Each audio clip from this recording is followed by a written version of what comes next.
ఇప్పుడే హైదరాబాద్లో పెను ప్రమాదం చోటు చేసుకుంది. నాన్న వద్దకు వెళ్తానంటూ స్కూల్ బస్సు కింద పడిపోయిన విద్యార్థిని ఈ చిత్రంలో చూడొచ్చు. హైదరాబాద్ అప్సిగూడలోని రవీంద్రనగర్లో విషాదం చోటు చేసుకుంది. ప్రమాదవశాత్తు స్కూల్ బస్సు కింద పడి చిన్నారి మృతి చెందింది.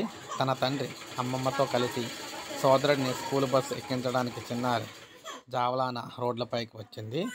డ్రైవర్తో తండ్రి మిథున్ మాట్లాడుతూ ఉండగా అమ్మమ్మతో ఉన్న చిన్నారి నాన్న వద్దకు వెళ్తానంటూ పరుగులు తీసింది. ఈ క్రమంలో బస్సు డ్రైవర్ వాహనం తీయగా ప్రమాదవశాత్తు టైర్ కింద పడి మృతి చెందింది. డ్రైవర్ నిర్లక్ష్యం కారణంగా తమ పాప మృతి చెందిందని కుటుంబ సభ్యులు ఆరోపిస్తున్నారు. ఘటనా స్థలానికి చేరుకున్న ఓయూ పోలీసులు కేసు నమోదు చేసి దర్యాప్తు చేస్తూ ఉన్నారు.